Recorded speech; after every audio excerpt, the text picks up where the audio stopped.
Welcome to From the Left with Stephen Leon.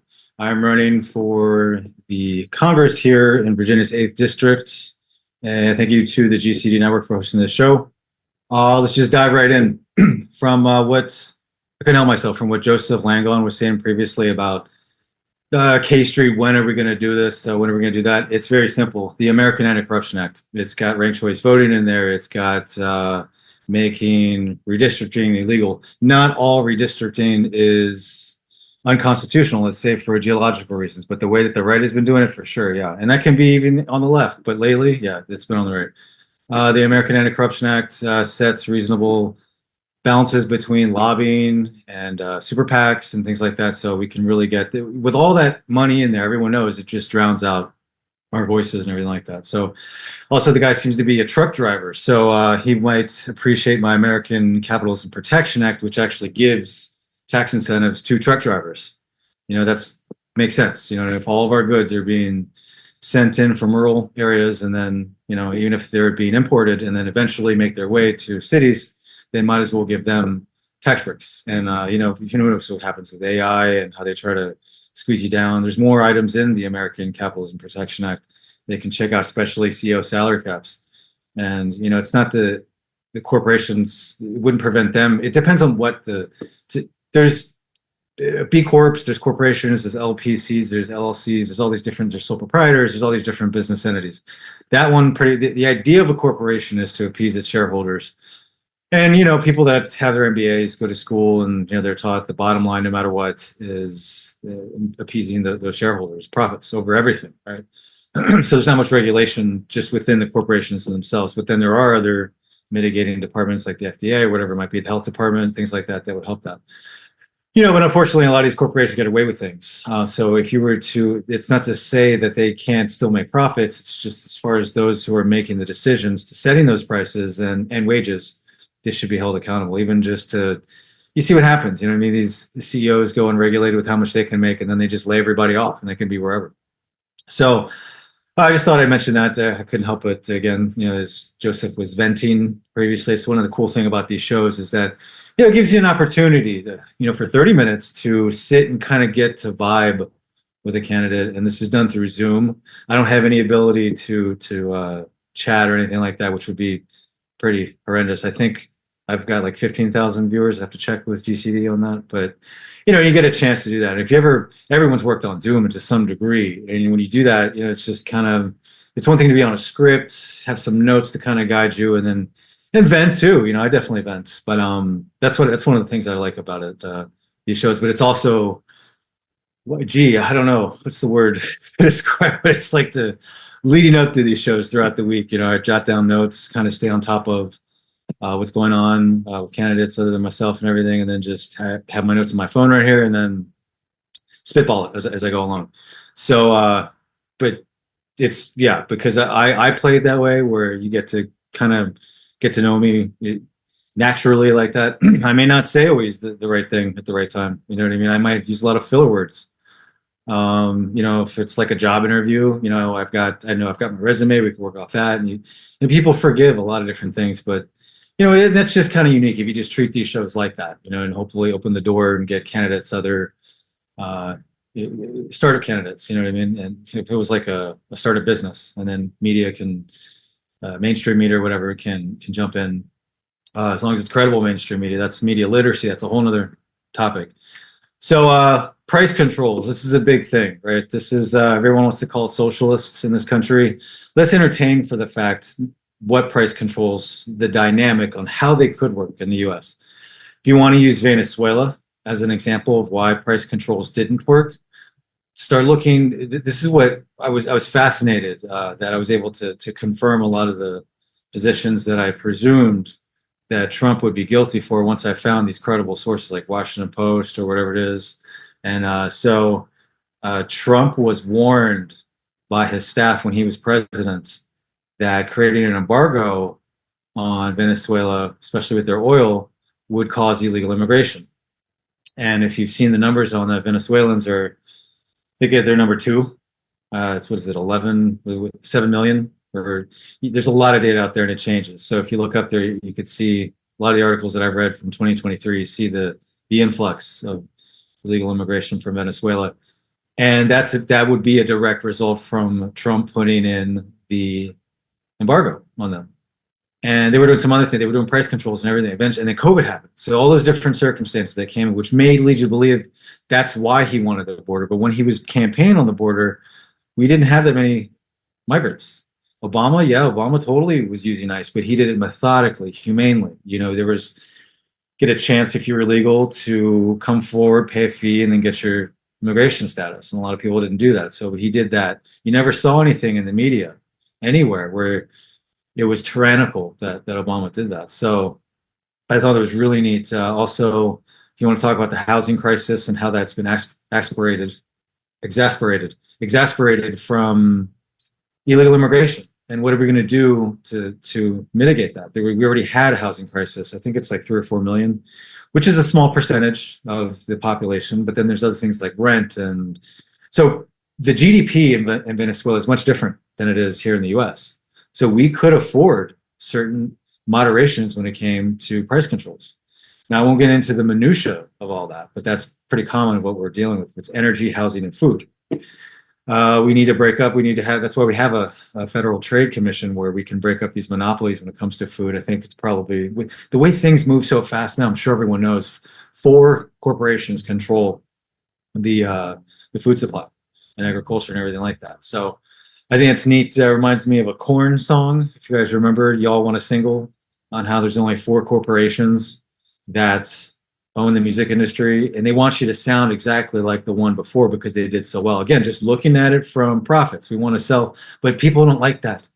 And that may fill in the blanks in between artists that come and bring something new. They take a genre or a particular genre and they just express themselves naturally. You know what I mean? And there's been a lot of musicians that have struggled to get through contracts or things like that. Linkin Park's one of them. Korn's definitely one of them. Where 30 Seconds to Mars.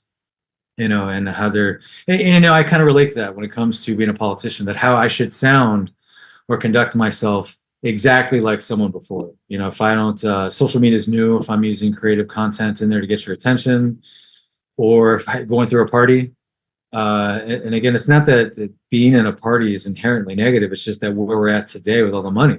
That goes back to the American Anti-Corruption Act, plus the American Promise, which is a pledge that I signed, which also sets reasonable limits to how much can be spent, because anybody can get up there saying whatever they want, as long as they have enough money behind them. That's what you see, and then they just end up spinning it around and things like that. So yeah, so when it comes to price controls and Venezuela, illegal immigration and housing, how that all ties in, I've talked to so many people how, at least for the last 50 years, Republicans mess things up and the Democrats come back in and they end up fixing it, right? So, but if you look at how the ideologies will continue to veer apart, where yes, very well, some of it could go to socialism, but then you've got the far right now where it goes imposing religious bias into the law. You're not supposed to do that. You know what I mean? And just finding all kinds of different warped ways to try and impose such tyrannies. The Green New Deal, that was one thing. I come from the private sector. I have a small micro business. I have a couple patents and things like that where when I first heard about the Green New Deal and how I was like, whoa, that would help my patent. But then when you start getting it just doesn't work. It doesn't pan. But an alternative to the Green New Deal is offsetting the green premium for fossil fuel assets. Green premium is the cost of investing in technology that doesn't emit fossil fuel. So you can't just lie to yourself that climate change isn't a big thing, or it's not as much of a crisis as it is just because you don't have any other ideas. You know what I mean? Or just blame and just get bewildered and fatigued. Find the solutions. They're there. Just Google them. If it's CO salary caps, if it's whatever it is, and all this stuff is already being built. Some of the things I'm talking about are novel, where it's like where I couldn't find a solution for them. Especially the big one that I don't know how much I like it, because I just know how personal it is for people when it comes to rescinding the bans on assault weapons from the left for the abortion rights. If you want the right, you don't want to keep veering off to the right or left like that, then let's make a compromise. Like assault weapons, I've heard all the different arguments, but the bottom line is that people want them. And of all the different arguments of abortion, bottom line is people want them. So just compromise. What's the big deal? Right. So we are a hybrid society. All of our commerce and monies will go and fuel things like Medicare, Medicaid, even the military in its own right is a form of socialism. You go in there, you take an ASVAB, they tell you what you're good at, where we need you, and then that's where you work, right? Public school, in a way, I think if I remember reading somewhere that when public school first became a thing on as law, that it was considered social. But again, the only reason why those ideas had spawned is from our founders. If you've been to the Thomas Jefferson Memorial, see it right there. Educate the common people and do that. And then college is something different. So you really got to look at our principles and our foundations before you take a position on anything or just get involved with the money. That was one of the things why I had decided to run as an independent, so I could be a vessel. I lean left that could, name of the show is from left, to find that balance, find that mitigating balance between us. And then if I had gone into the Democratic Party, then they would have thrown all kinds of money at me and it would have been irresistible. Or I would have been ostracized for supporting something like assault weapons, I mean, whatever it might be, if something's fiscal responsible. I can't tell you how many times people misunderstand that on social media or wherever it is. There was this post that I had talking about increasing the minimum wage. Well, let's take what Gavin Newsom has done in New York as a prime example, because again, we're focused on this country. If you want to take examples of price controls from another country where their GDP is different, just not going to pan. I've seen a lot of chatter on the internet about how that immediately, if we would support that, then that makes a nickname Comrade Kamal. It's just not. It's not fair. And unfortunately, I have yet to hear anything from any of the candidates, including Kamal, explaining why that would be a good thing. She's kind of, I don't know if that's just part of the campaign plan to just put her up there and not explain as much as if anyone is an Apple fan and see when Steve Jobs first came back and how people don't care about megahertz and all the details of anything. They just can. It just, what's that selling balance? You know what I mean? And how is he able to do that? But when you got our attention with that smartphone, right? I'm sure a lot of us imagine to have a full working internet browser right in the palm of our hand. So where was I alluding to? Price controls, Kamala Harris, Comrade, the minimum wage. So you just Google it, like raising the minimum wage, pros and cons. Very simple. So if you want to say some states, I think it's like 17 states, including DC, already have something over the minimum 725. Virginia's not one of them, right? So how, like with Gavin Newsom, what happened there is they raised it to 20. I believe it was close to 20. And what eventually happens is that it starts suppressing all the small mom and pop shops, right? And then they don't have price control. Then they start raising the price of certain things. And you like the name, you know what I mean? You want a McDonald's sandwich versus, some mom and pop shop, and then they can't afford to put anybody to work for them. So then, then again, it just gives more power to the corporations. And then it seems to me that Newsom was being a little slippery with one of those donors. I think it was Panera Bread, was it? Where it just seemed like waffle, and how well can you handle that, kind of flack when it comes to being called out, you know what I mean? And I mean, you're never going to admit to it, right? So that's why I like staying. Good ideas can be adopted without PAC or LIBOS money, you know what I mean? So I don't know. We're still a young country, right? We're only 246, 47, check my math, years old. So if we were to raise that across the board to $20, you're going to see that systematically everywhere. So if you again Google that, what minimum wage, we don't want to have everybody making right off the break, $20 an hour. You know what I mean? It's like not all jobs. I mean, I sound like an old man here. Like my first job, the lowest. Again, that minimum wage hasn't been raised very much. And I started working in the late 90s. My uncles, remember when my uncles, he would have me clean his truck out on Saturday. And I was like 10, all Saturday, brutal heat, take me to Highs to get a slush puppy. It's like 57 cents. It's family stuff. That's fine. I learned tools and everything like that. So, but if we had taken this, just the balance in between there would be $12 an hour. Okay, $12 an hour. It's like if you're just going to have the left say no, we wanted it at 18 or 20, and then you've got the right saying let's just leave it at 10, and just not agree to compromise anywhere in a middle ground, and then just leave it that way. Nothing gets done. What's the big deal? Talk to economists. How will $12 an hour work? Right. So I put that on the internet, and some guy just like he didn't like the way that I phrased it, and he just went on with personality attacks and belittling and criticized my writing style, blah, blah, blah. And I kept on being like, why don't you ask me questions with the way that I wrote it, just like anything else? You know what I mean? You can interpret something and you can mean two different things. Sometimes it's more clear than others. So we hash it out. I mean, God, who doesn't work anywhere and you're talking to somebody like, what do you mean there? Blah, blah. Same thing. But this guy refused to ask me a direct question on what I meant through 3 sentences because basically he doesn't support $12 an hour. That's what I came to conclude with it. Another guy, he had mentioned, it was the title, the post, the subject matter of the post was, if you make less than $100 million, then you have your opinion on corporations and capital gains is irrelevant.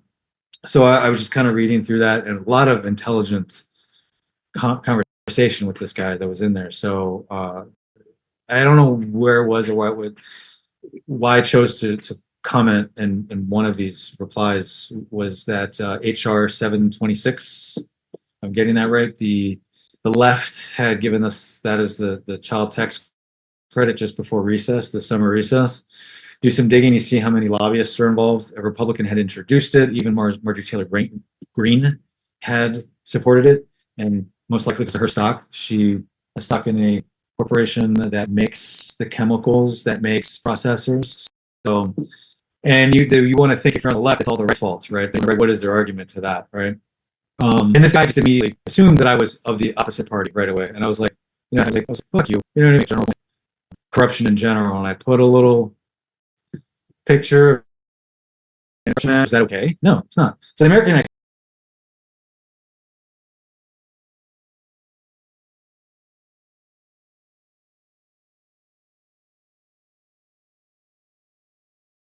Corruption Act, it's with a 90% approval across party lines. It's not a partisan thing. It's like we want money out of politics. We want to be able to hear our candidates representing us, whatever it might be. And it's not just a particular business, it's all the businesses, okay? It's very simple to understand that. So that brings me up to the definitions of things. And I'm an inventor, I'm an innovator. Again, I work in intellectual property. I've dabbled in music and things like that. How do I be original? But how original can you really be? You know what I mean? You always build, that's a principle in the patent office. When you have a new and useful idea, you do what's called a prior art search. You do that on the internet. Sometimes it's not so simple. You may want to hire a law firm to do that. And they'll check to see if there's any invention similar to it. And what's new, the principle is what is new and useful from that prior citation that the applicant is responsible for. Examiners do their own too, so they'll cross-check it. So, and then if they miss something, then that's what the courts are for. You can find out what's going on. So I put this on Urban Dictionary. Instant. An unfair judgment placed on an entity in virtual or non-virtual space determined by ignorance, laziness, bias, or other subjective reasoning to understand a person, place, or thing. The word can also be traversed to defend selfish motives. Used in a sentence, why you be getting so instant all the time? And again, like if you were doing something selfish and someone were to call you out on it, you could say that to them. So again, you see how it can easily be alienated even on that own word and anything like that. So, and that's exhausting if it's whatever it might be. And then another thing I came up with that I was going to put on Urban Dictionary, but then I realized it's fundamental. Election overhead. The cost of circulating a candidate from unlimited amounts of money from PACs and lobbyists to include misinformation. As of 2024, tens of billions are spent that eventually resolves less than 30% of what matters most to anyone from any power the government actually has, even if it has a 0 to 100% public support. Used in a sentence, they didn't realize that election overhead was a major reason why they were being so nasty to each other. So as I was reading that, there was another example that I wanted to say on how that applies to something. There it goes. Lost my train of thought. Another one will come through here, won't it? That's what they say. All right, 10 minutes to go. Appeal. I submitted 1,166 signatures to the Department of Elections here. Only 3/5 of them were qualified, and I've been going through this process, and back and forth. I found out that 340 of these signatures were marked as blank. I was trying to explain this on social media as best I can, but then I just went ahead and used some space on my website. It's right there at the top, ballot appeal. So if the press could take an earnest look at what is going on with my appeal and what I've been through and what kind of responses I'm getting and all the different ins and outs, maybe they would give some mainstream attention my way. It's a good story. You know what I mean? Maybe they don't know what a good story is. I don't know. Take a look at it. Ballot appeal, or did I put appeal ballot appeal? It's the thing about inventions. You know what I mean? You put words backwards. Anyways, so yeah, that's what a title is in an invention. I look at it analogous to bills and laws. The Inflation Reduction Act didn't do that. It was not indicative to the claims.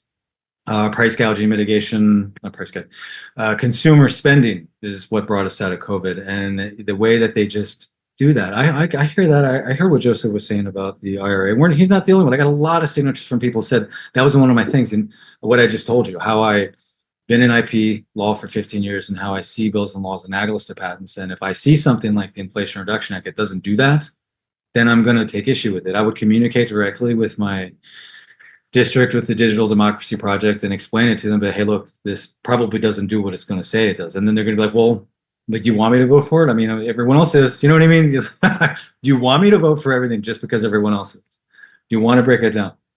So really, that's a pretty cool thing with that Digital Democracy Project. I highly recommend it for anyone that's running to bring that out. Some of the things in my platform easily adopted. Go and read that. Any party can adopt them.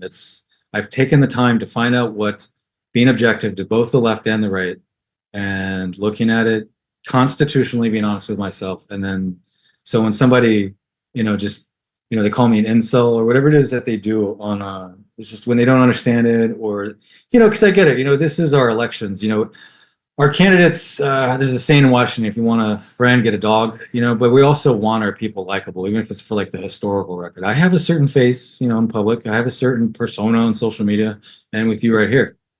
You know what I mean? So it's just, if that's all you're going to do, like the incumbent here, Don Byers, just be nice and that's it, and then you're full of shit about everything else, I'm not buying it. So I want to talk about Trump, but he wants to keep talking about the Afghan war and all this and that. And then it always sticks in my mind that when he was it when he was campaigning in 2020 or somewhere, he went on some golf trip over in Saudi Arabia, and he's saying the way that he leaned in, pointed his finger, and he's like, nobody's ever gotten to the bottom of 9/11. Wow, are you serious? Do people actually buy that from? That people don't know what happened? You know what I mean? Hey, Bruce, Iraq had invaded Kuwait. Kuwait came to us for help. Osama bin Laden thought that was against their religion, and they were budding. It's fundamental Islam is all about, imposing their beliefs on the whole world. Christianity's the same way, and the founding fathers understood that. You know what I mean? That's why we have an amendment. And the famous thing that I use by John Adams is that in no way, shape, or form was the government of the United States founded in the Christian religion. And that was part of the Treaty of Tripoli. So, yeah, that's pretty unique. It's pretty novel. Like, there was some beef going on there in the Mediterranean, and we were like, look, we're impartial. And, that goes on with how, unfortunately, it's, and I say this with the most humility possible, that when we are in conflict and how we rescind from those things, there is some collateral damage, and that's unfortunate. But to make it a political issue and blame this or that and everything like that, I would have supported, and I did.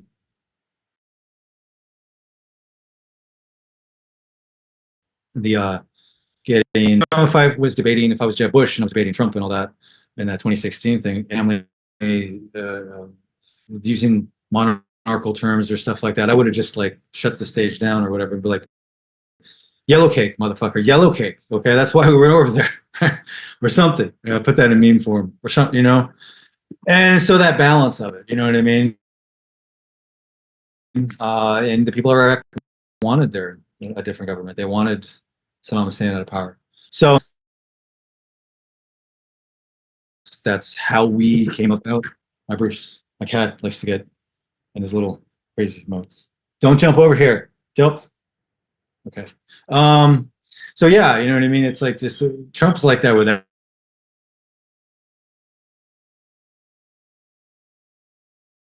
just keep moving so fast, and you don't get a chance to reflect, and you miss that stuff.